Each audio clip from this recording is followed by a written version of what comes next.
Clay, in this episode of Deadwood called Jules' Boot is Made for Walking, Charlie Utter starts to take his fire marshal responsibilities very seriously when he pings Tom Nuttall for not having enough iron separating his stovepipe from the walls or whatever the problem is. The place is going to go up in flames and burn the whole town down, which is foreshadowing something that we never get to see in season 4, but who would have thought? But anyway, have you ever gone to a home inspection? Only when we bought our condo. Right. Yeah. Do you which remember was basically, I don't remember much of it. I remember it basically being like the training section of a video game. Only it was like how to own a home. Yeah, a lot of tutorializing coming at you. Yeah, you hammer a lot the A of button. gaming tutorials. Yeah, where it's like, and this is the thing that controls your hot water. If the water goes out, make sure you take this thing, open it up, and pump it. It looks fine. Okay, great. Yeah. Are you taking notes? I mean, I'm not, but I'm going to send you a report at the end of this, so don't worry about it. I'm just showing you now so you get a sense of what it is. We did ours, and they're very useful. Obviously, you don't want to go through the COVID era thing where people were just selling houses without inspections or whatever. So I'm glad it's still happening, man. Yeah, we were trying to buy a place last year, and we put our how much money we wanted to go down, and then we also said we would do anything under $20,000 on the home inspection we would waive, which is essentially waiving the home inspection. Yes. Yeah. And even still, they said no.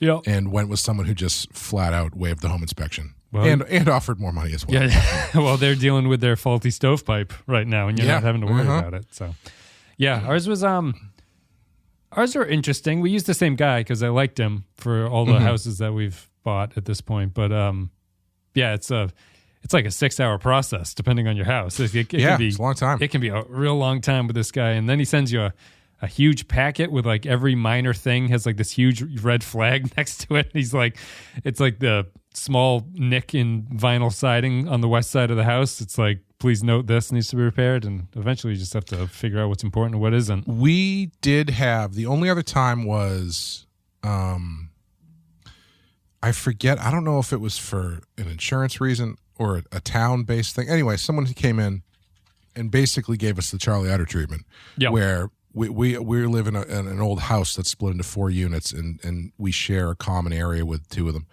with one of the other units.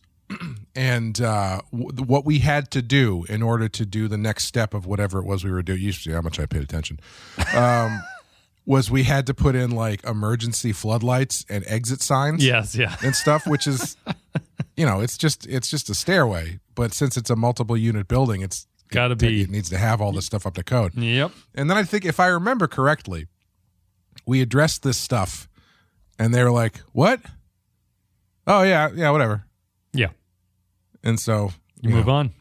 Yeah. That's what it is. I mean, it's kind of this is I tried to bring up something relevant to the episode, but that's the argument here. Things are changing, right? And Tom Nuttall does not jive with the things that are changing.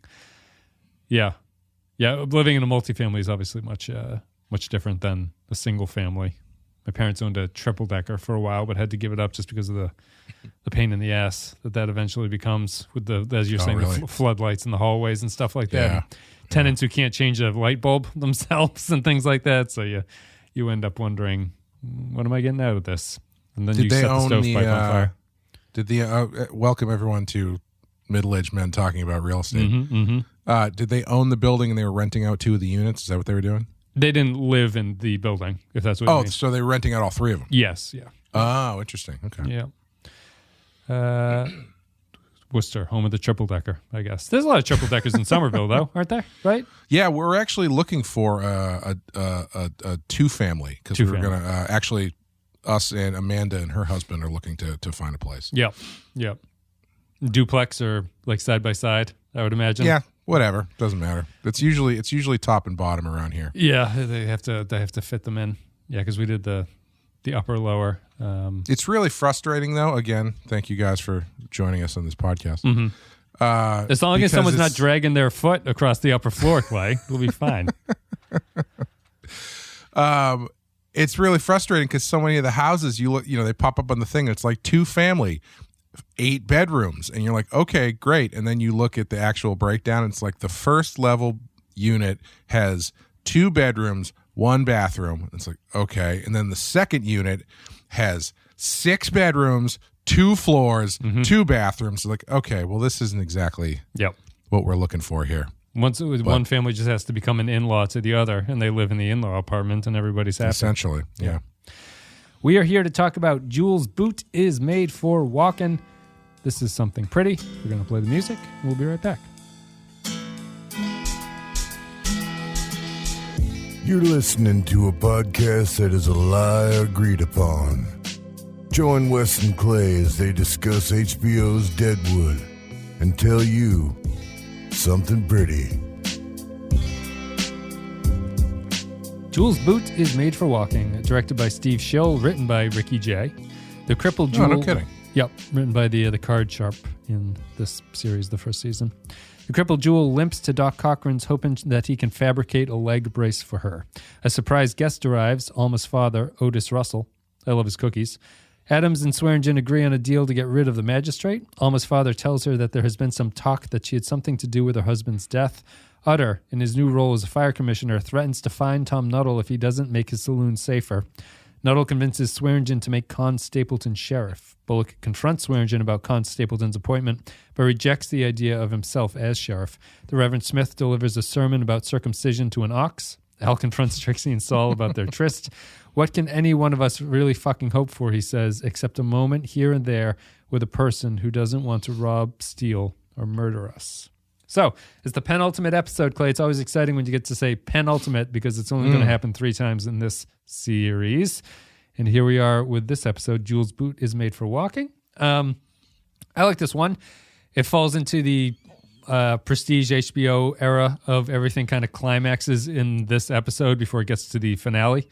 Most clearly through Al Swearengen's machinations of this one. He becomes more and more drunk as the episode goes on because he's going through a lot of stressful decisions and measuring points, I guess, in what he wants to do. But what'd you think of Jules' Boot is Made for Walking? I thought it was good. This one was it was one of the lesser quotable ones, I thought, but that's not a mark of quality or lack of quality. But it had a lot of. It was definitely a lot of jumping around to storylines, even though they were kind of weaving Al through all of it to some extent. But it definitely really did make me feel how much is going on in the town at the same time. Yeah, I think it's the main focus, or I guess like the because as we mentioned before, I feel that the show does a good job of making the episodes about one thing, and then everyone revolves around that one thing, and then they move on at the end of the episode. This one's about people thinking that the thing that is happening is what they... It's basically Doc Cochran sums up the episode when he makes the boot for Jewel, and he says, like, the first rule of medicine is that Latin phrase that I can't remember, but it's basically do no harm is the first rule of medicine. And it's don't try to... Like, how do you know that trying to make a situation or something better won't actually make it worse through unintended consequences? And I think most of the storylines in this one are about that. So, like, for example, you have Alma and her father showing up. Alma's been isolated because her husband was killed early, and she's been having to deal with her gold claim all alone. And you'd think that her father showing up would be helpful to her. You think that Deadwood getting a sheriff would be helpful for Deadwood, but it's not the outcome that you'd expect or want. You think that Saul and Trixie finally having sex with each other after pining for each other for so long would be something that would be a happy sort of celebration type thing, but that leads to bad outcomes because of Al and Seth and stuff like that. So I think it's one of those episodes. It's showing you the grass is always greener, and eventually if what you want to happen happens, you might not be very happy with the outcome. Yeah, I that scene with the doc, while it was good, it's so cynical. That's such a cynical cynical interpretation of the do no harm thing. Yep. Because by that rationale, why do anything? You know? Yep. But yeah, it definitely was the theme running throughout the thing, and it was, it made sense coming from him specifically. That reading does track for his character, because I feel like that's sort of the tightrope that he walks, where he wants to do good, but he's also doesn't want to speak up so loud that he ends up making things worse. Yeah. Why do you think it's cynical, I guess? Well, it's just the idea that if you are not doing something, if you're not doing something that could be good because it might cause unintended bad consequences, then why do anything good ever, or why do anything? You know, it seems like it's a fairly cynical way to go through life. Oh, I see. I guess I look at him sort of. He's being cautious. Like I see it as he's aware in the way that he had in that episode where he says them moving to justify themselves do as much harm as those who set out to do harm. Basically, it's a kind of, I view it more as he's aware of the downsides in a way that the rest of the characters aren't. And while I don't really know if I get a sense of like how bad Jewel could suffer from if he screws the boot up is sort of unclear to me. But I guess that's his take on it. I don't really know what the downside would be for giving her that brace, but it doesn't seem like she's going to lose her leg or anything like that. So that's kind of the strangeness of it to me. I think there's a I don't know what the word is, but I think there's a way to look at it that isn't quite as cynical, where he's saying that basically the thing that you think will be the solution might not be the right solution. Right. And you might have to think about something different that is the actual right solution. Yeah. Because, which is funny even still, because he's like, if I make this boot for you, it could fuck you up even worse than you already are. That being said, I've designed a boot for you. You know, I like her response. She goes, "We wouldn't want that." Right. Yeah. I mean, yeah. Like that's kind of. I mean, I think she's a good counterpoint to that argument where she's like, "How worse could it be?" Yeah. You know, yeah. like they've already shown the scene where she has to walk by herself to get to the Doc's place. Yeah. Yeah. And that idea of we shouldn't do something because there's 100 reasons why you shouldn't. We shouldn't do something that could work because there's a 1,000 reasons why it might not work. Yeah, I don't know. I think you need that other end of it. Well, that other end, that is, if you're looking at this outside of the show as just like as an ethos or whatever, I think you need to have the side where it's like, okay, well, it's about finding the right one, not just about the reasons why we can't do it. Yeah, it's about finding the right thing to do. Yes. Yeah, and I think it's I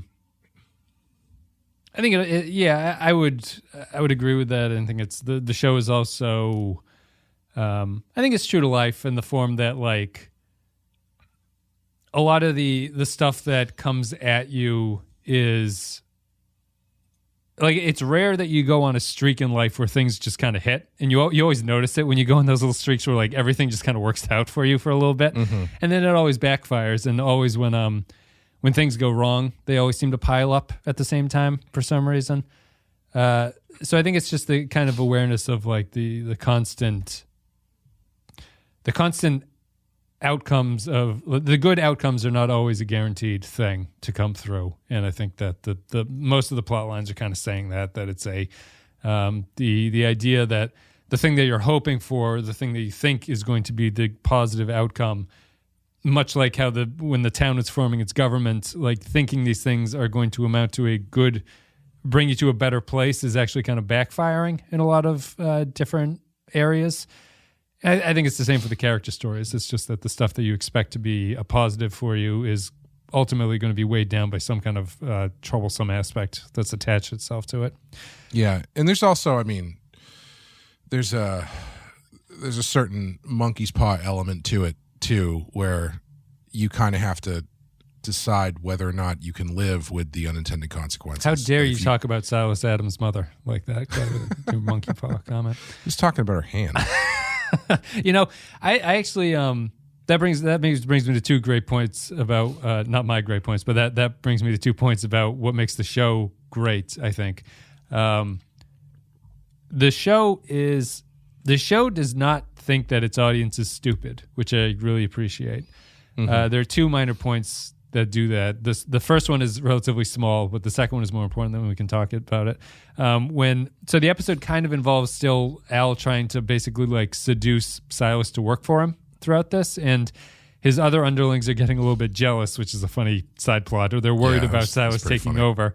But the reason that they're worried, I think, is done so well in that scene where Al says hello to Silas, and he says something like, "You're clean, shorn, and well-shaven." He's like, "Even your mother wouldn't recognize you. She'd have to smell you all over to recognize that it's you, Silas." And he's like, meaning my monkey mother. That's such a beautiful little thing, because the rest of Al's underlings have spent the entire season not understanding what Al is saying to them. Yes. And they don't get the references that he's making. And E.B. Farnham always has the restating what Al says, and it pisses Al off and it gets him irritated. The reason that Al likes Silas is that Silas gets the reference that he made last episode. Shorn and groomed to a fucking fairly well. She never recognized you. Have to smell you all over to know you was hers. My monkey mother. Take a table out of the traffic, huh? Yeah, he's like any any freshman college kid who goes in and starts dropping Aqua Teen Hunger Force references. When you see the person across the room who laughs and nods, you're like, all right, I got to hang out with that guy. Immediately ingratiates himself with that. So I like that. I think that's really clever. You can sense a fight. You can sense a Fight Club poster on the wall from a mile away. I haven't seen Fight Club in a long time. I think I'd like Fight Club more at this point in my life than when I watched it in college. Have you seen it recently?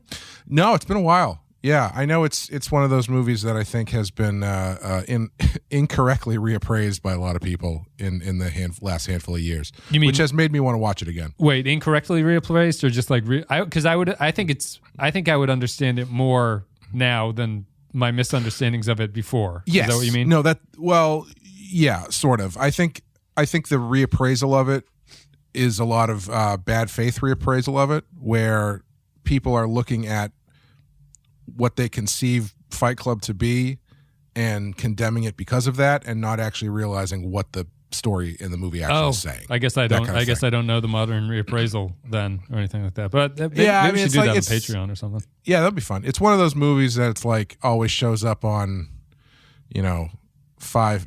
If they're really into this movie, maybe you should don't not date this guy. Yeah. New York, if they have a podcast and they watch Fight Club, you shouldn't date like this Fight Club, Heat, the guy, great movies for whatever reason. Terminator. Yeah, turn a lot of people off for some reason. I watched Terminator with Amy. It was her first time seeing Terminator. Oh, really? Yeah. Oh, it's so good. Not to ruin Patreon specials, but Amy really liked it. I was struck by how simple the first Terminator is. Yeah, it's a slasher movie basically. Yeah, or like a chase sequence, just an extended chase sequence. But the funny thing that I thought about is that like in Terminator 2, a lot of the lore is really great, and by far the worst scenes in the first Terminator are when they explain what's going on in the movie. Like when they stop running and they're like, "I'm from the future and the Terminators are coming back." It's like, wow, this is some of the worst parts of this movie. But it all became much better in the second part when they focused on it, so who knows? Yeah, I think they just found the right way to... Because the lore in the second one becomes so much like heavier because there actually is real world connections within the like with the dice and stuff. There's actually connections to be made with that future, instead of just Michael Biehn huffing his way through talking about different Terminator models and how they were easier to spot because they had rubber skin, and Linda Hamill just going like, yeah, okay, cool. Also, Biehn dies strangely in the first movie. He falls down the stairs. Basically, yeah, he sort of just like kind of consumes. What's the word I'm looking for? Succumbs to his wounds from falling down, more or less. From falling down. Yeah, like well, he I think he like, does he blow him up with the? Yeah, he gives his last stick of dynamite. Right? He puts it in the Terminator, and he kind of rolls down the stairs, and the Terminator blows up. But you would think that he would blow up with it as like part of the. But then she can't stroke his face or anything. Yeah, he needs the body. Yeah. I think it's more like he's on his way out before that point. He just loses it. Yeah. Anyway, for Deadwood, I love the Silas thing. I love we got Terminator, we got Fight Club, houses, Fight Club, we got real estate. we haven't recorded in a long time, obviously. The headlines, I'm looking at my Bing.com homepage, Clay, and it's inspiring me to talk about these things. So the Silas thing. Can we talk about what Sydney Sweeney wore to the premiere last night? So sexy. I saw something about that. What people were wearing naked clothes or something to the Oscars? Is that what I was reading? Something I don't know. See-through More power negligee. to you. Are award shows less meaningful these days? Were they ever meaningful to begin with? I feel the Oscars used to mean something. I don't know if they mean anything anymore. Although Klosterman on a recent podcast I was listening to, Chuck Klosterman made a good point that the Oscars are almost more interesting for what they get wrong than they are about what they get right. Yeah, that's a good point. That's a good way to look at it, honestly. I mean, we've talked a number of times across the years about going back and looking at the stuff that didn't win and how so many of the things that did are just... I've been listening to this podcast called Blank Check, where they go through filmographies of directors who basically have a hit and then are given a blank check to make whatever they want. Yeah. And so, like, I did a whole series about Sam Raimi and John Carpenter and Michael Mann and stuff. But one of the terms they use a lot when they talk about certain movies are movies that don't exist. So it's like these movies when you go through an actor's filmography and there's like 5 movies between the 2 big hits that you've never heard of. It's like, oh, well, those movies don't exist. Right. And they all sound like fake movies. And the last handful of Oscar years have had a number of movies that don't exist winning stuff. Oh, you mean being nominated eventually? Yeah. A lot of it's just kind of forgettable. I haven't seen the movie that won this year. Have you seen that one? Everything Everywhere All at Once? I think so, yeah. Yes, I did. I saw that. Was that good? It was good. I liked it. Yeah. It was good. The other thing about Silas, not about Silas, but the other subtle thing that I really like the show that I think he respects, and I'd be curious to hear your thoughts about him, is Otis Russell, who's Alma's father. The dad from Boy Meets World. Yes, who's better known as the dad from Boy Meets World. Also, I would like to point out, I have a lot of respect for him. I don't know who controls this, but his IMDb profile picture is from the episode of Miami Vice he was on, where he played Crockett's old pal, Evan, who is now in Too Deep. Right. It's a great episode. Great episode, the first season of Miami Vice. Great Sum 41 cult hits as well. The Boy Meets Dad father shows up and is apparently the father to Alma. Boy Meets Dad. Boy Meets Dad, which is the very adult version of Boy Meets World. That's while Boy Meets Dad is the subheading for Picard season 3. Yeah, that's true. What a great season of television that is. There's some talk that you did Brom in. From his parents? They have raised the possibility. As it happens, I was not present when Brom fell. You have to admit, it's a suspicious sequence. The man who is in the camp. Given their view of the marriage. I doubt he tells the true story of how Brom died, but he would verify that I wasn't there. I didn't mean to upset you. It's always about the money, but... In certain circles. But not here. I suppose here as well. In certain circles. The father reminds me of, remember we had that scene earlier in one of the earlier episodes where E.B. is talking to himself and we weren't sure. We talked about how it's kind of difficult to recognize what E.B. is talking about or what his point of view is when he's in that monologue, where he's talking about himself, viewing himself as Al, and he's sort of like talking about other people as if he was Al Swearengen. This one's unique. Like, I think the show just does a really subtle job of characters who are shitheels and manipulators. The show does not outright say that to you about them. And if you're not really paying attention, you might miss what's going on with the father in this episode, I think. Like they kind of get to the point when he talks to Bullock at the very end, but for most of this, it's extremely subtle writing about his intentions and like the things he chooses to talk about at certain points with other characters. I don't know what you thought about him, but I think it's just like a tremendous, like, you know, and we've learned a little bit from Alma's backstory that she married Brom to help her father get out of debt. That was the reason for the marriage. She explained that.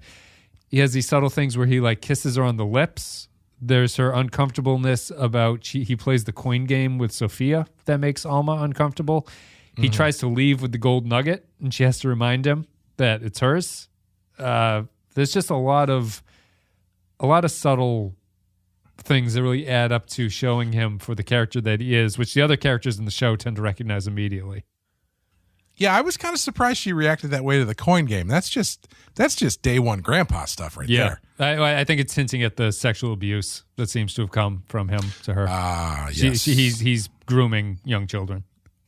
Yes, I did not necessarily pick up on that specifically. Yeah. I was I don't remember his storyline from when I watched through the first time. Yeah. And I was a little bit surprised when Bullock was like, this guy is a con man or whatever, because I wasn't totally sure how they were playing him. Farnham recognizes it first. Sorry, I don't know if you said Farnham, I might have misheard, but Farnham surprisingly recognizes him when he's looking through the window at him. Yeah. That was the one where I wasn't sure, because EB is up his own ass about everything, so I wasn't totally sure if what he was seeing was actually what he was seeing. He knows a worm when he sees one, I guess. Yeah. And I guess the thing with the dad was I wasn't totally sure how they were playing him, because he comes off as so run of the like they play him fairly straight. Yeah, he's pretty boring as a character. Yeah, but all the stuff you're talking about that he does are these kind of little kind of slightly off center things that make him feel a little bit iffy. Yep. But I guess I was kind of expecting for them to lean into it a little bit more and tip their hand a little bit more. Yeah. It's so subtle. I feel like he does his worst when he's talking, when she explains about the gold claim, and he brings up the fact that people back home think you murdered him, and you might want me to be on your side about this stuff when you have to come back home, you know? Yeah. And I thought the place where they really tipped it was when he implies that Bullock is into Alma, and then he says, I have a wife and kid, and he's like, who cares? Yeah, I'm a man who understands that we're ruled by our passions, Mr. Bullock, which Bullock is. He's right about that. Yeah, that's the most egregious point is at the end where he's like, how about you go upstairs and have sex with my daughter? And then we start fixing up this gold claim that I've come to take. Yeah, so he's dislikable. I'm always struck that Farnham recognizes him for what he is very quickly by watching it, which is I love that scene. Watching Farnham and that other dipshit bring dinner out was very funny. Cut of beef off the chuck, rhubarb pie. Because Farnham still is acting as though he's in a completely different show, because he still has this weird Shakespearean villain vibe to him, where he speaks in the shadows so eloquently and then just stumbles over his own stupid face when he's talking to anybody else. Yeah. It's really funny. I really enjoy it. Yeah, he is the mayor. And he does the thing, like he even kind of does sort of a pale impression of what he thinks the kind of person Al is. Yep. When his buddy's like, can I look through the glass? And he's like, sure.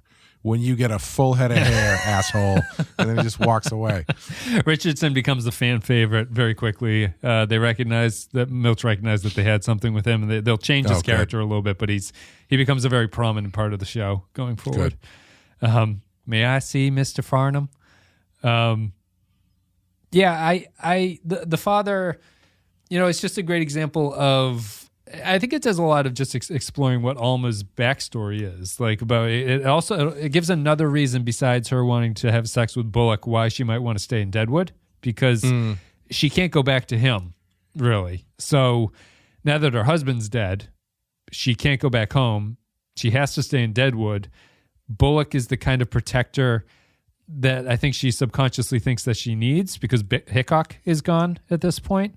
So she's attracted to Bullock, but I think that explains a little bit further why she is so attracted to him, because she sees him as the ability to hold on to what is hers before other people, her lecherous family, come and try to take it away from her. Daddy issues. Yeah. And Bullock has his own daddy issues too, unfortunately. Sure does. Anything else about the dad, the father? I like how he ends every conversation with characters. He goes like, wonderful. Yeah. Terrific. You know, it's funny. One of the bits that actually kind of made me squint my eyes at him a little bit was when Farnham brings out the food and then he offers him cigars and he doesn't say no thank you blah blah blah. He just goes, nah, we got our own smokes. Yeah, we got our own smokes. I don't want this trash that you're peddling over here. That's a nice dining room though. They got the, I don't know who gets to eat there during breakfast when everyone else is out ass to ankles in the other room, but you got to rent the big space to get the knocking off everybody else's chewing angle. That's right. That's a good line too. That's a quotable line. Can't say it wasn't quotable. Yeah. That one and saucy words. Good thing you're handy with the snatch. Yeah. Yep. That's my fantasy that maybe Amy would say that to me, but it's never actually happened. The dining scenes. They got like books you can get if it's really an issue. Yeah, well, it's tough to rent that on Kindle. I'm not going to go out and buy that, I don't think. The canteen scenes always lead to funny dialogue. Must be Charlie and Joni Stubbs are out there talking to each other, but Charlie's always good for a quote. The other things that are going on is that Stapleton gets put in as sheriff, which leads to some great scenes with Seth and Al and Stapleton himself. I find the evolution of Al and Bullock very, very interesting because you come away from this episode thinking that Al would prefer Bullock to be the sheriff. Yes, he would. When, by any sort of TV show logic, you would think that would not be the case. But Al still has his eye on legitimacy, and I think he knows that Bullock being the sheriff equals legitimacy. Yeah, I think you know where you stand with Bullock, and he's dealing with Magistrate Claggett and Stapleton, who do not have, their intentions are not clear. Yeah. Obviously the running concern through Al is that the magistrate is still trying to scam him out of more money to pay off this warrant that he doesn't want to pay. And that's his idea of what the law is. So that a lot of that conversation between Al and Seth involves Al just does not think that the government can be legitimate in any way. He's used to the Claggetts of the world, and Bullock has a sort of almost naive vision that it doesn't have to be this way. It could be another way, and Al finds that very appealing. I like Al's quote though. He's like, you tell me to do this, do that, I'd listen. You're not a fucking whore. He has some other thing where he's, I can't remember what that final line. Oh, he's like, I'd follow you. I'd go downstairs for that swearing in. I'd follow your career with great interest. Separate from all them bribes we put up, I paid $5,000 to avoid being the object of fireside ditties about a man that fled a murder warrant and then worked very hard to get his camp annexed by the territory, only to have them serve the warrant of him and to face the 6-foot drop. Into the cocksucker magistrate's pocket the money goes, after which he sends a message. The 5,000 will need company if I'm to be off the hook. I give you the law. It doesn't have to be like that. Now, if you were fucking sheriff and you said, do this, do that, I'd consider it because you're not a fucking whore. I have personal responsibilities. I'd go downstairs with that fucking swearing in and I'd follow your career because you're one of those pains in the balls who thinks the law can be honest. I don't want it. Hell, I do lots of things I don't want to do. You think you're the only one? Well, you should have been here when Tom Nuttall was pissing in my ear. I think you'd be all right as sheriff. Listen, I'm only talking to you because my partner's fucking that whore. Yeah, I just really, I continue to be tickled by how this has moved away from being the Al versus Seth show. Yes. Which they kind of set up a little bit in the first couple episodes, but then quickly turns into something, for lack of a better term, more realistic. Yeah. As far as how all these characters interact with each other. Yeah. people don't always like each other, but it doesn't lead to an epic battle, I guess, all the time. Right. A lot of drama gets that, I think, which is that the conflict does not always end in a, to quote Star Trek, you don't have to blow up the universe to be the end result of where you're going to get to with a conflict. And these two do it well. And Al or Seth in his naivete and stupidity exposes the Saul and Trixie thing, which is key to Al's development later on in the episode too. And I like that scene between Al and Saul after he figures the scene where Seth walks in on those two having sex is also one when he grabs the little piece of like whatever the hell that thing is, and he's like, "This is what I came for. I have to get out." Mm-hmm. I was surprised that the way that sex scene unfolds felt like it wasn't the first time that they had sex. Oh, okay. Well, just because of like the way that she presents it to him, and then he's like, "Well, why do you have to say it like that?" And then she starts like doing this weird like role playing thing. It seemed to me as though this was something they had done before. Oh, interesting. No, I think this is the first time. I assumed it was, but it was a little hard to parse given the way it unfolded. Yeah, she has some line about, I think she's being sarcastic. Basically, she's like, "My cherry's getting in the way. Like, you want to take it from me?" Yeah, I didn't know if she was just joking straight up, or if she was like it was a sort of familiarity with that sort of intimacy that felt like it was something that they had done before, yeah.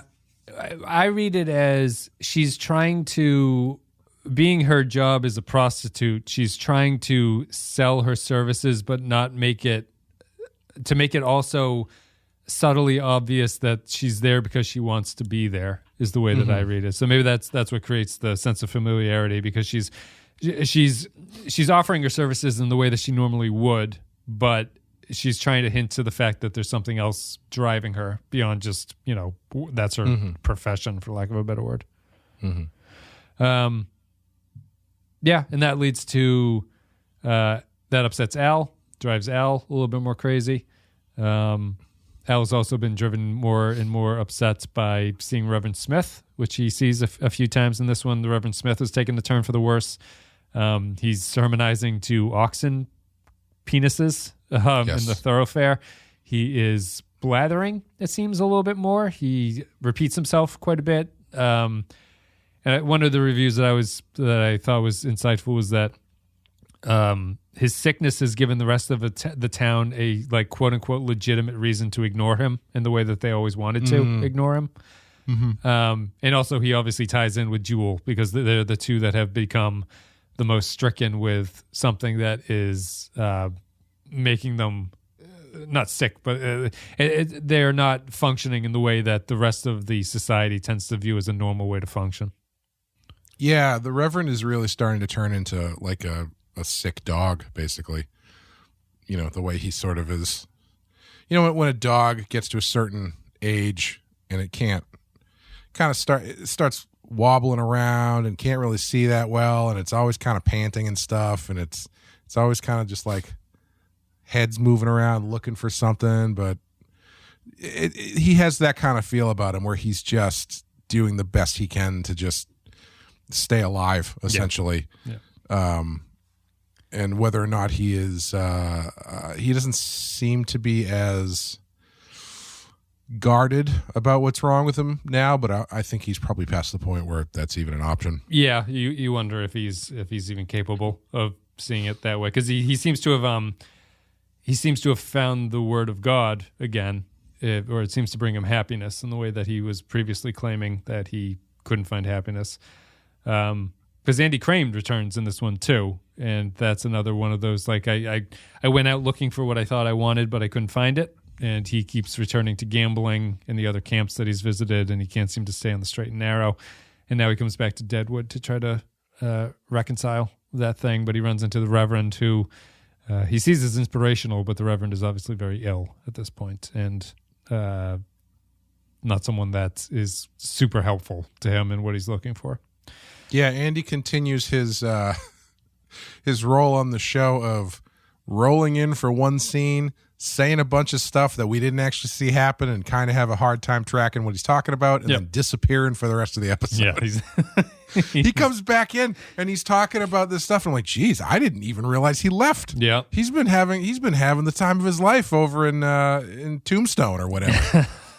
Cy gave him all that money, told him to get himself a new clown suit or whatever, and got the hell out of there. But yeah, apparently he's made a lot of distance. He's traveled quite far to other camps around the area, but it all happens so quickly.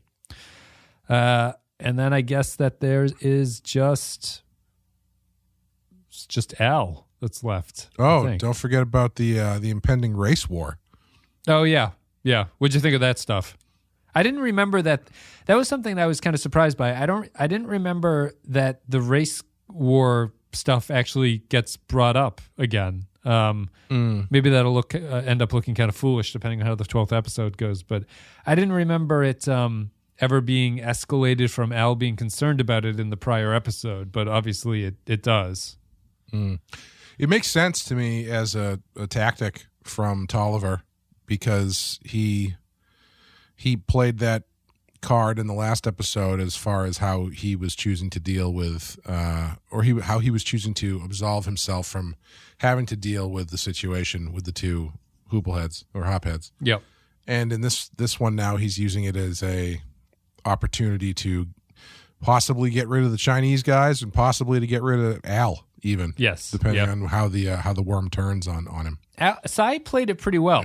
I thought that scene and Cy realizing what's going on was kind of a I don't know if I ever underestimated Cy, but he puts what's going on together quite well and handles it in a way that I think is like the best return volley that he could give to Swearengen's serve. Yeah, about what he's done.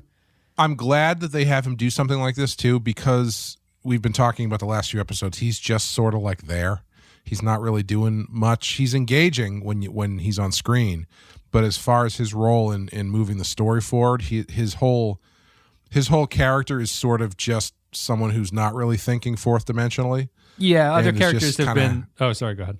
No, I was just saying, is kind of hanging back and like he has that whole speech I think in the last one about how at the end of the day he's not doing anything innovative. He's just selling booze and women. Yeah, and while Al is trying to pull all these strings and all this kind of stuff. So to have him actually make a move with an eye towards the future, I think is a good move for him as a character. Yeah, Tolliver doesn't even hear, because Silas has that dialogue with Al where he's talking to him where he says that the people in Yankton think that Al is the guy in town that they have to deal with. They don't think it's Tolliver. Because Tolliver has mostly been defined outside of his few bursts of like rage and everything, but he is mostly serving as the character that some of the other characters are trying to get away from. So he hasn't been actively doing things outside of trying to make money, but the storylines that the other characters have in his orbit, like Joni and Eddie, are their reaction to him as a psychopath that he is. Me and Jimmy Irons, we stole the Chinaman's dope. Chinaman's courier, he lost his life. We slammed dope for a series of days. Now Swearengen's tough captured us. And in the bathhouse, we drew straws and Jimmy Irons drowned. Is that about cover it? If you ask me specifics, I may be able to come up with some more details. Was Al Swearengen holding the straws, Leo? Yes, sir. He said to tell you what I seen. And now is he holding the strings on you? Sir. Are you here on his instruction? I'm telling you what I seen because you asked me to. What'd they do with Jimmy Irons? They give him to the Chinaman? I guess they did. They wrapped him up and took him out. Swearengen turned me loose. But he just gave me this, so I stayed in the tub until I got my bearings. That's a hell of a way to treat a white man, ain't it, Leon? Being fair, I'd have to say I gave Mr. Swearengen provocation. He traffics in dope. So, I guess you could say that I stole his property and fucked his action up. I'm talking about Jimmy Irons. In connection with getting delivered to a chink, regardless of his fucking transgression. I see. And in that connection, I'm saying it's a hell of a way to treat a white man. I see. Do you agree with me? Yes. So, it's your own opinion, too? Yes, sir. Well, That's your new fucking job. Expressing your own fucking opinion. I can do that. With conviction, Leon. Your job is to voice your opinion with some oomph and some character behind it. Or you'll wish you got drowned in that bathhouse. All right. Yeah, I'm just impressed. He reads Leon correctly. He sort of gets through everything. He recognizes that Al sent Leon back with this. Like, the whole reason why he came back is because Al wants to say something to Cy. He does what Al was concerned would happen, which is that he picks up on the fact that they killed, in Tolliver's worldview, they killed a white guy at the expense of a Chinese person, and that's not something that could stand. I even like that whole interaction where it's another mirroring of Cy or Al and Cy, where Cy is talking about how horrible it was that Jimmy Irons was killed. The white man Jimmy Irons was killed instead of to appease the Mr. Wu, and Leon thinks that he's talking about him. He's like, no, I antagonized Al and he punched me for it. And so he's like, no, fucking idiot. I was talking about the guy who actually died. So that's a funny crossover between those two. It is also a very Al kind of scene where Tolliver is sort of directly talking about what he wants Leon to do. Yeah. Not saying directly what he wants, like not ordering to do something, but just insinuating it, you mean? Right, yeah. It's the kind of thing that they have Al do a lot, but Tolliver's usually a little bit more direct, I feel. Yeah. You come to your own fucking opinion, Leon. Yeah. Yes, I do, Mr. Tolliver. Also, I have a lot of questions about what's Ricky Jay's character's name? Eddie Sawyer. Yeah, I have a lot of questions about his plan to fund Joni's new place by very slowly stealing like $80 at a time or whatever. He also talks about it quite loudly in the casino. Yeah, he's talking about it right as everything else is going on. Like, hey, you got something to say, Eddie? What are you talking to Eddie? It's Joni Stubbs, Eddie. Yeah, he's stealing from the casino, but he's stealing the chips, which I assume he's going to have to cash out. And so at some point, someone's going to be like, hey, you want a lot of chips. Yeah, Eddie keeps cashing out a lot of chips. I don't see him playing any games, Mr. Tolliver. Eddie Sawyer. What a piece of trash. Eddie, those chips look like a young boy to you because you got your hands all over them. You got to take that back, Cy. Well, goddamn, Eddie, I apologize for what I said. You know me, Eddie. I get a little bit crazy. I love Powers Booth's voice when he talks to these people. It's so funny. Yeah, it's so good because all of his dialogue is so much like the traditional abusive husband or whatever who's like, you know how I get. When I just lose myself sometimes, and then I take it out on the people I love. And Eddie, I love you.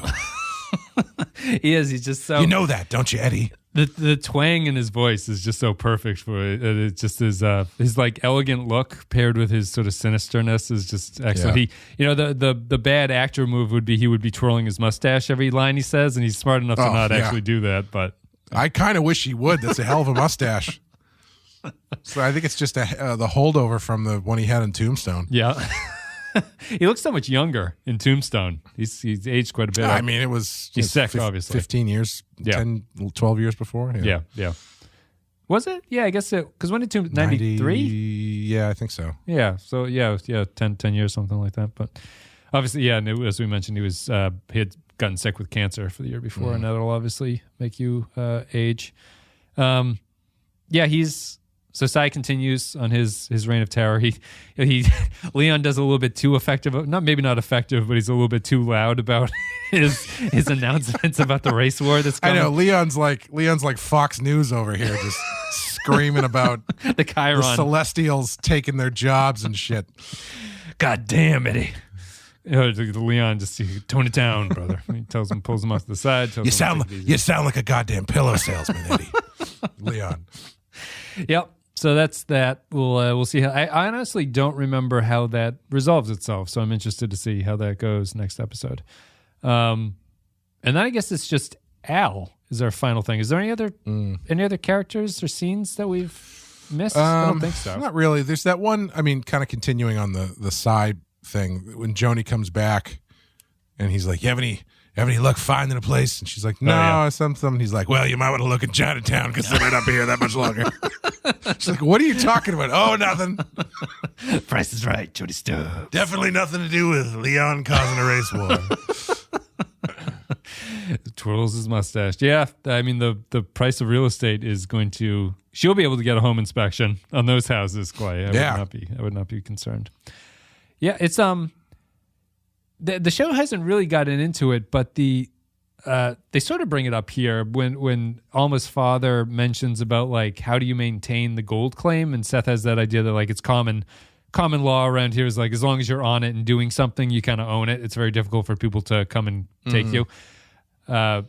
Just aside, that felt very apropos with who knows if it's going to happen, but as we're recording this, like the Trump New York case indictment that either is or isn't going to happen. But I was just struck by Bullock's line about like people around here wouldn't really give a damn what a New York court thought, which I thought was representative of 50% of the country at this point.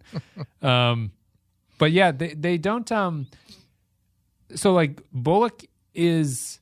I'm sort of interested in how property was managed back then when they didn't have a law system to provide it. Like I'm a little struck by Hostetler. So like Hostetler is a black man who has somehow picked up all the prime real estate that everyone's tried to buy, which strikes me as a little bit unusual. They talk about maintaining the gold claim, and then they just talk about like buying the property from the Chinese, like Chinatown, essentially. It's just the property rights thing is something that the show doesn't get into, but I find it interesting that people actually manage to hold on to their property in any way. Yeah, excuse me. It is kind of funny when you think about how all the lengths that Al goes through to kill what the fuck is his name? Alma's husband, Brom. Yeah. But even after he does that, he's like still beholden to the fact that he never signed the contract to anybody else. Yep. And it's like, well, I mean, who gives a shit? Like, I mean, technically, yeah, I guess if you kill everybody who could possibly own it, then nobody's there to stop you from owning it. But there is this weird honor system almost going on. Yeah, well, you can't he can't anger the town, right? By doing something like that. Yeah. It's like they still, even though it is very Wild West, there is this understanding that as crazy and fucked up as everybody is, they still need to hold on to some sort of civility, even as twisted as it might be. Yeah. Yeah, like just I guess it ties into the idea of running a business in town is kind of like, you know, people try to rob from the Bella Union, like Miles and Flora and stuff like that, and people get killed on the roads and everything. But there is I guess that's what Milch is talking about. It's that pre-official civilization that comes in. Humans just will naturally form these kinds of relationships with each other. It's like natural. It's like how kids will adhere to the rules of shotgun. Right. Like it is the fucking Constitution of the United States. Where you could be in a fist fight with someone, but if they call shotgun before you do, you're like, you know what? Fair I respect it. Yep. I respect it. But I'm going to get you on the way back. The kid's running to the door to be the first. You got to operate with you have to be able to see the car. If you can't see the car, you can't just yell it. Yeah, I mean, there's all sorts of things, because where does it end, right? Right. If you can't see the car, calling shotgun 15, 20 minutes before you leave. Yep. That's just an arms race as a shotgun. That's a real cunt move, Teddy. Now I'm going to call shotgun, but what I want you to do is I want you to go out when you see the car. I want you to start a race war. Is that some kind of fucking Toyota, Eddie Sawyer? You just gonna let Dad drive around a Mitsubishi? The last character, I guess, is Al. So what did you think of Al in this episode?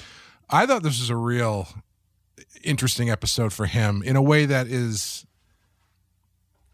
completely in line with what they've been doing with him up to this point, but they just go even further into this, the lower levels of him as a character and as a person, through showing how his feelings actually manifest. Like I think that's the most brilliant thing about the show is taking this Al Swearengen character who could very easily have just been more like Cy Tolliver and more kind of one-dimensional. Not that Cy's one-dimensional, but you know what I mean. Yeah. Single-minded, myopic. Single myopic and like hard to read from an outside standpoint, which makes him that much more shifty and squirrely.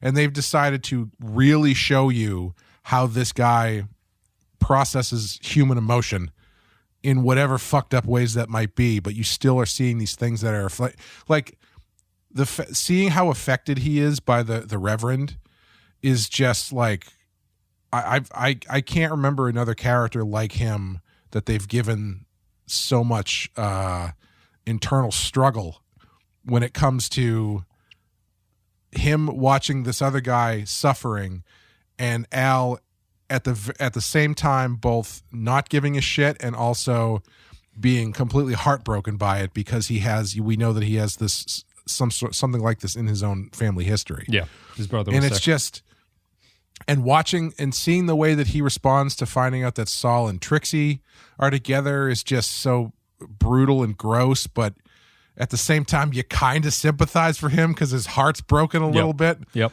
And then not to mention the final scene of the episode, which is like it's almost like a parody of an Al Swearengen scene, but it's really good. It's a really crazy scene. That was the Al is so before we can probably end with the discussion of the final scene because there's a lot of like production notes about that scene and everything. Al is progressively through the episode getting more and more irritated and being sort of pulled apart in different directions from the magistrate Claggett and trying to coerce Silas to be on his side and to fix these things, down to Trixie leaving to go be with Saul and not him, his abandonment there.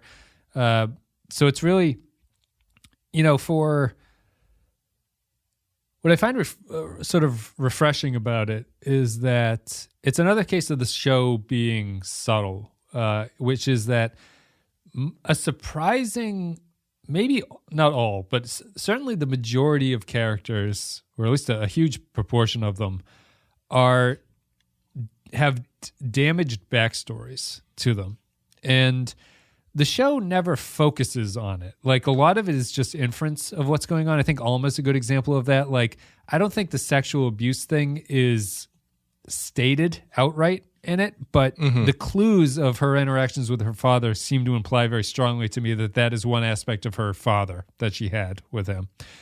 And there's mentions of Bullock's parent, his father. I think if they haven't talked about that, they eventually will bring that up a little bit. There's the women have all been abused. There's the rape of Calamity Jane that she talks about sort of briefly, and like so subtly that when we talked about it, it's like it's almost unclear that what she's actually talking about actually happened to her. Right.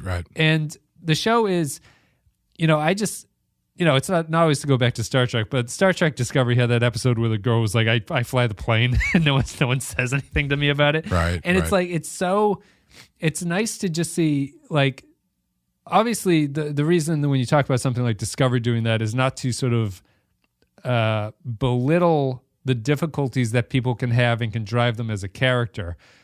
But it's largely unrealistic to bring things up that way, I think. Like the way that the characters act in this show is driven by their disturbed backstory or the thing that has like affected them or the thing that they're running from or the thing that they are scared of happening again in the case of Al. And it motivates how they act in the future, but they don't just outright say the thing that's going on. And so that leads into the ending scene, which was apparently the first scene in the show that they had to have like production meetings about because people were unsure if this was going too far in what he was doing. Sure. But it is Al replaces Trixie with a younger girl. He forces her to blow him as he recounts the story of buying her from the orphanage that he got her from, which was the place that he came from, which is where he killed the guy in Chicago at the start of it, and that's what's driving the warrant against him. And it's also like deeply personal about Milch's backstory too, in that like if you read the Deadwood Bible about Milch's relationship with his parents, which is that he kind of felt abandoned by his mother. His father was largely abusive and not super helpful to him. His parents didn't help him when he was apparently molested at like a Jewish camp that he was sent to over the summers.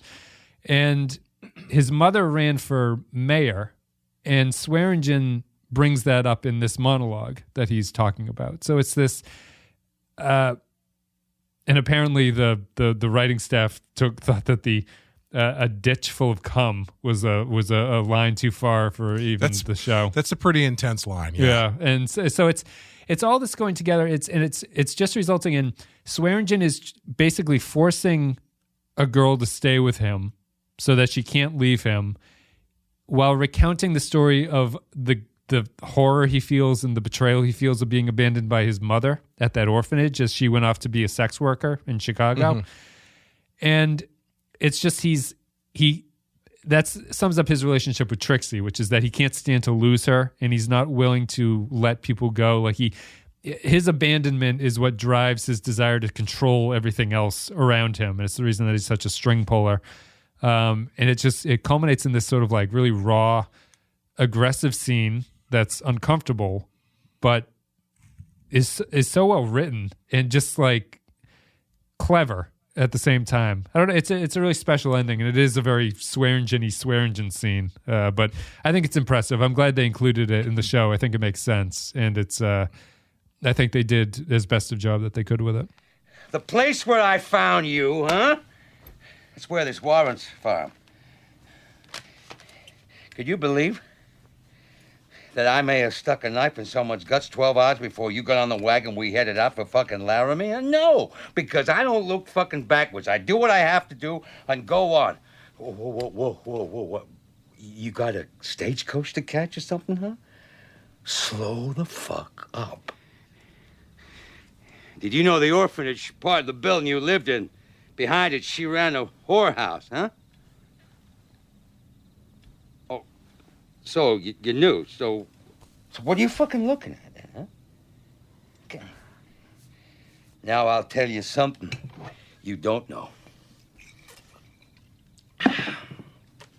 Before she ran a girls' orphanage, fat Mrs. fucking Anderson ran the boys' orphanage on fucking Euclid Avenue. Because I would see her fat ass waddling out the boys' dormitory at 5 o'clock in the fucking morning. Every fucking morning after she blew a stupid fucking cowbell and woke us all the fuck up. And my fucking mother dropped me the fuck off there with $7.60 some odd fucking cents on her way to sucking cock in Georgia. And I didn't get to count the fucking cents before the fucking door opened.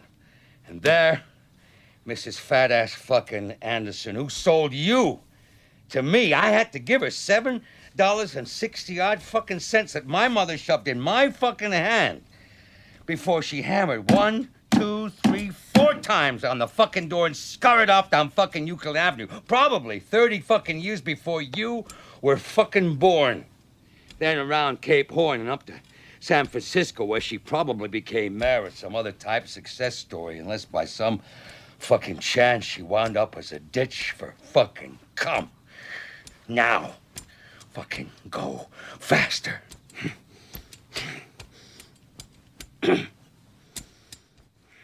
Yeah, I mean, it's giving you all this information in a way that is consistent with how they do it in the show, where it's not like a TV show where someone sits down and tells you the story of how they were abandoned by their mother. He's just in this drunken, rage-fueled, emotional breakdown, and he's just talking to himself, basically. Yeah. And he's saying a lot of stuff that he understands, but not necessarily something that is easy for the people watching to understand. But at the same time, he's giving you all this information that as you're watching it, you start piecing it together and realize, oh shit, okay, I see what's going on here. Yeah, this is pretty dark and pretty depressing, and is a real insight to what is going on inside this guy. Yeah. Yeah, he's talking to the Trixie replacement, but he does that thing of like he keeps asking her questions, but he tells her not to talk, and she eventually answers. He's like, "Will you shut up?"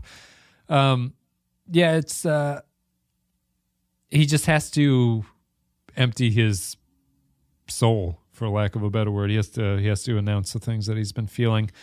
And I think the thing that makes the disturbing aggressiveness of it kind of vital is that what he's doing is lashing out and exerting power over someone because he feels like he's been cucked, basically. Right. And he has so much, the abandonment causes him to feel powerless. And so that's why you get this scene during which he's essentially, sexually assaulting somebody. Yeah. Yeah. Just from the Deadwood Bible, because I think the scene is important, but they say, Deadwood Bible says, even actors, writers, and producers who were used to Milch unleashing his id on the page were shocked by the scene. Ted Mann, who was on set for pre-production for Sold Under Sin, his first writing credit after a 2+ year period spent in recovery for drugs and alcohol, in which he and David Milch's paths often crossed, said there were concerns, especially among female department heads and crew, that the blowjob soliloquy was wantonly disgusting, a ditch for fucking cum was a metaphor too far, and that the scene was ostentatiously transgressive. Those who know a bit about Milch's biography may look at that scene and see him grappling with misogynistic and exploitative tendencies in his character, real and imagined. Milch's go-to alter ego, Swearengen, cannot cope with rejection or, for that matter, accept his inability to keep loved ones within his grasp and at his beck and call. He handpicks a younger, more pliant replacement for Trixie, a fierce woman who had recently rejected him, and restrains her while she fillets him as he tells the story about being restrained as a child as his mother abandoned him. Dolly is his mother, Trixie is his mother, every woman in the gem is his mother, safe beneath his roof, unable to escape his grasp, and subject to his whims. The scene is about a man who sought, acquired, and abused power in an attempt to control that which cannot be controlled and undo that which cannot be undone. His response to his own childhood damage enlarges the circle of pain and perpetuates the abuse around him. Yeah, I think it's a great... The other funny thing is that he ends it by saying anyways, which I only realized on the second watch that I did that Bullock does the same thing when he exposes that Trixie and Saul are having sex. He leaves the room by saying anyways to Swearengen, which was a nice connection between the two of them. Huh. Yeah. Yeah, I think this kind of stuff is you can really feel it in these shows when it's done for gratuity's sake. And when it's done for a reason that actually is character or story related, like the one that always sticks out to me is I tried watching The Shield. Did you ever watch The Shield? Just the first episode, I think. Yeah, I had a friend who was like, The Shield is amazing. You got to watch The Shield. And watching The Shield. I was out of college, and The Shield was on in like the late 90s or something, right? The early 2000s. Yeah, it was early. Was Shield before or after The Wire? Was it inspired by The Wire? Oh, I don't remember. It feels like it might be after The Wire because it was when the 2002 FX network, to 2008. 2002. Yeah. It was when the FX network first started up, and their whole thing was like, we're closer to HBO than regular cable. Yeah, we're like the PG-13 version of HBO, basically. Yeah, and like The Shield was the first big pushed show, if I remember correctly. Yep. And I watched this first episode, and it's like, this feels like a high school kid who just realized that he can say fuck a bunch. You know what I mean? Yeah. Like it feels like they're pushing the envelope for the sake of pushing the envelope. And I watched like maybe 3 or 4 episodes of The Shield, and I just couldn't do anymore because there was this one scene where the guy who I think it's the mayor of LA gets caught up in this thing where he ends up killing a drug dealer, and then he ends up in the situation where another drug dealer is holding him at gunpoint and forcing him to blow him while he holds a gun to his head. And I was like, what the fuck is going on in this show? And like that feels like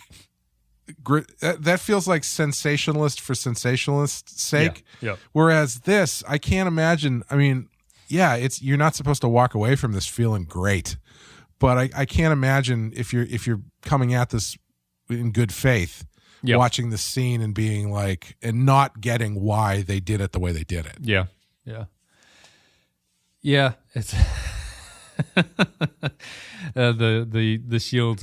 Because I guess you can certainly push these things in a unsavory direction. Sons of Anarchy kind of reminds me of that in a lot of ways. Yeah, That's they the did. same idea. Yeah. I tried to watch that show too. I got like a season out of it, and then I was like, "This is just preposterous." Yeah, the first season was okay, but it devolved very quickly. Yeah, it's just it's this weird genre of a television show where it's about something that is, for all intents and purposes, real, right? Yeah. Like, okay, sure, motorcycle gang in L.A. I'm sure that there is violence involved, but then like you get to the second or third season and they've killed like 1,400 people. And it's all these other preposterous story plots where it's just like there's a certain level of suspension of disbelief that for whatever reason some of these shows just I don't have. Yeah. Like they go on too long for one thing. Yeah. That's the thing, is they go on too long and they just have to keep getting crazier and crazier. Like I love, or when I used to watch it, I haven't watched it in years, but I used to love Law and Order SVU. And there was a point where I kind of had to tap out, where like the killer ended up being the forensics guy who worked with the team. Yep. And he turned out to be like this complete psychopath sexual killer that they had been working with for the last 5 years of the show. And I was like, all right, guys. But my parents have been watching Yellowstone, and Caitlin's parents have also been watching Yellowstone. And her dad started watching it, and he'd been keeping a body count. Yep. And it was like, this is a show about like owning land in the Dakotas or whatever. Yeah. And there's more people killed in the first 5 episodes of Yellowstone than like the whole first season of Deadwood. Yep. Well, although when does Yellowstone take place? Is that it's a modern show. Oh, it's a modern day show. Okay. Yeah. I was thinking of saving it for the content consumption, but I guess we can go out. I read Bill James, who the sabermetrics guy who worked for the Red Sox. Mm-hmm. He's also a crime writer, true crime writer, and he's written 2 true crime books. The first one was called Popular Crime, which is really good, and I recommend. And the one that I just read, he did The Man from the Train, which is his explanation as to why he thinks that there was a serial killer in the early 1900s who is probably the most prolific serial killer in American history.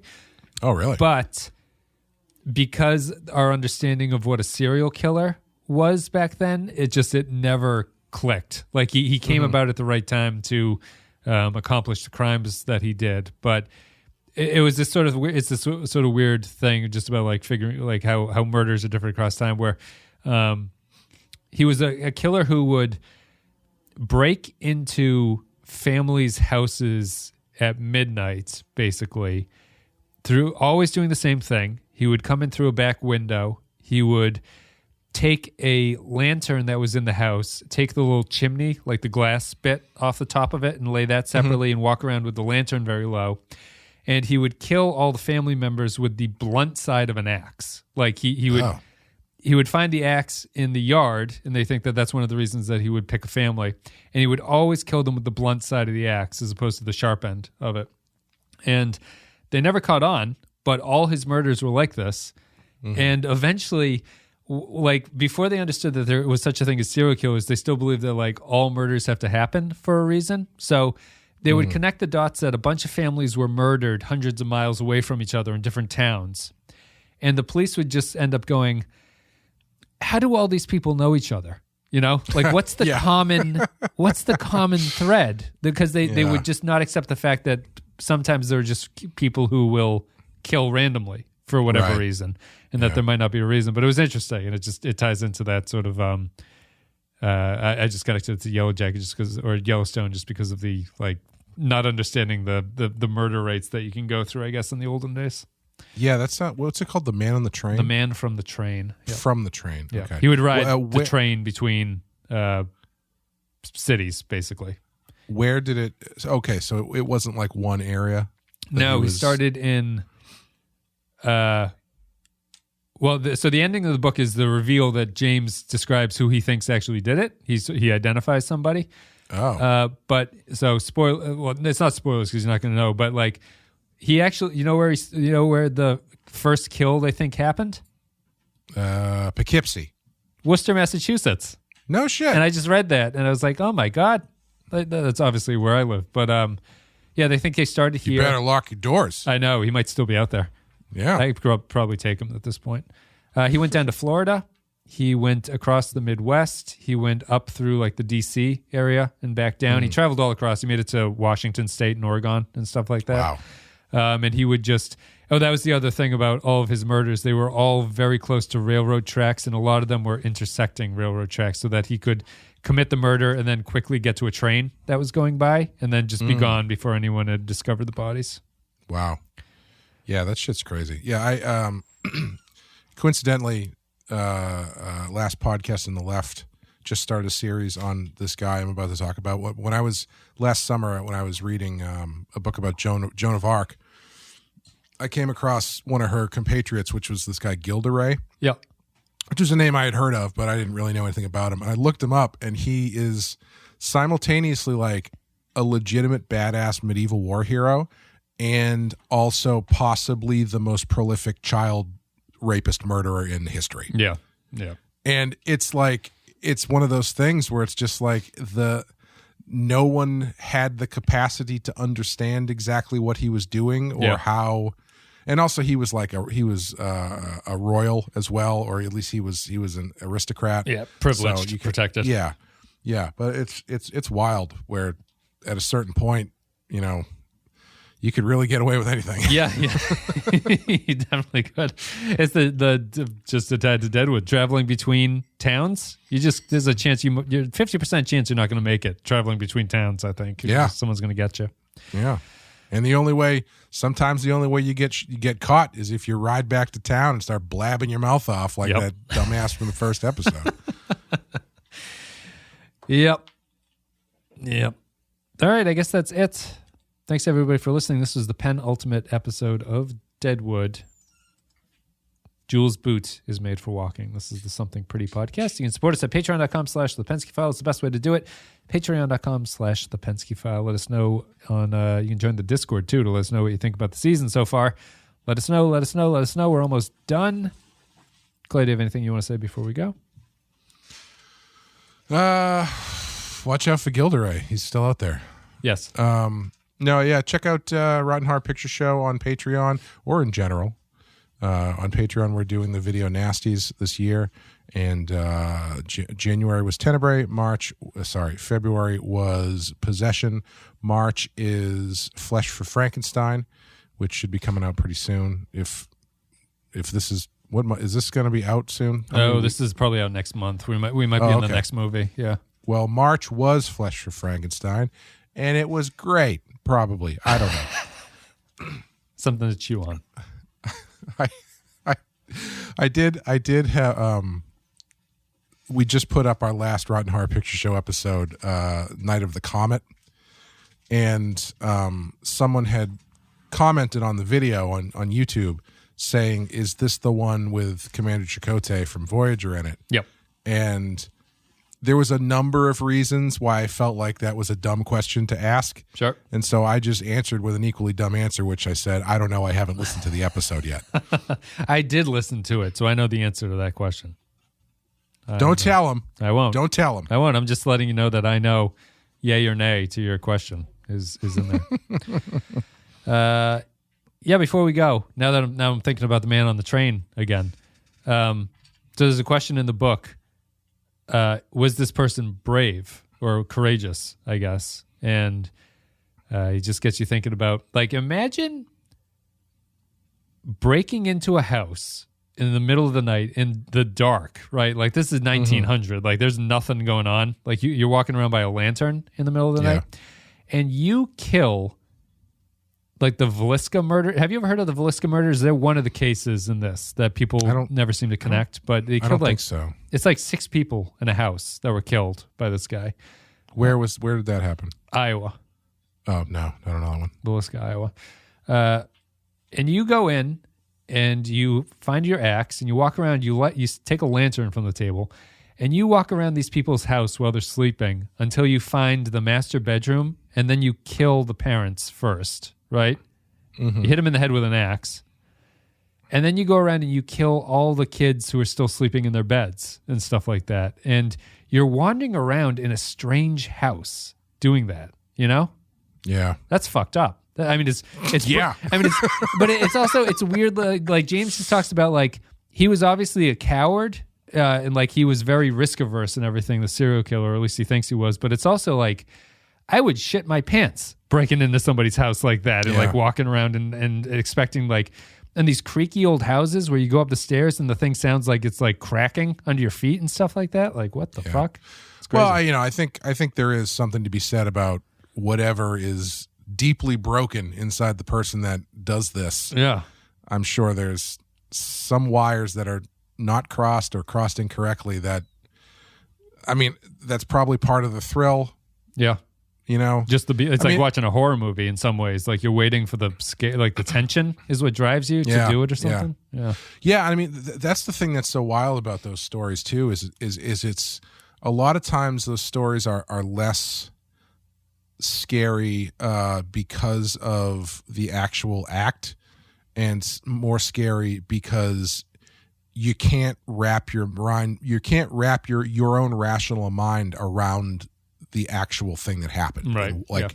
The why of it. Like, I mean, that's the whole thing with In Cold Blood, kind of, right? It's just for seemingly no good reason. These two guys went into this house and just killed this whole family. Yep. I think that's part of what makes true crime so interesting to people too, is because you try to rationalize and figure out what it is that drives a person to do this kind of thing. Yeah, and you can never really know, obviously, for most of these people, or at least you can get hints of what it is, but you can't really relate to it. So that's it. Thanks, everybody, for listening. Jules' Boot is Made for Walking is the final episode, and the next one is called Sold Under Sin. It's the season finale. So we'll be back next week with that. Thanks very much. Understandable her late husband was so taken with my daughter. I didn't know him very well, but I certainly recognized his doting infatuation. I didn't know him at all. I'll admit that I had hoped she might find a man who would dote on her and more. Perhaps had a surer sense of what the world was. And apparently, I'm entitled to hope that again. My wife and son will be joining me soon. I'm long past judgment, Mr. Bullock. And I've learned that no matter what people say or how civil they seem, the passions rule. I see no reason why your wife and son's arrival need alter my hopes for my daughter's happiness or security or the security of her holdings. I'll say goodnight, Mr. Russell, with thanks for dinner. That will disappoint Alma. I'm sure she didn't think she was saying goodnight when we left for our walk. She'll be all right. If I've offended you, Mr. Bullock, I've accomplished the opposite of my intention, which would not be an unprecedented result. I just want to say goodnight. Of course. Good night, Mr. Bullock. Good night, then. Trust me to explain to Alma I'm a practiced and inveterate liar.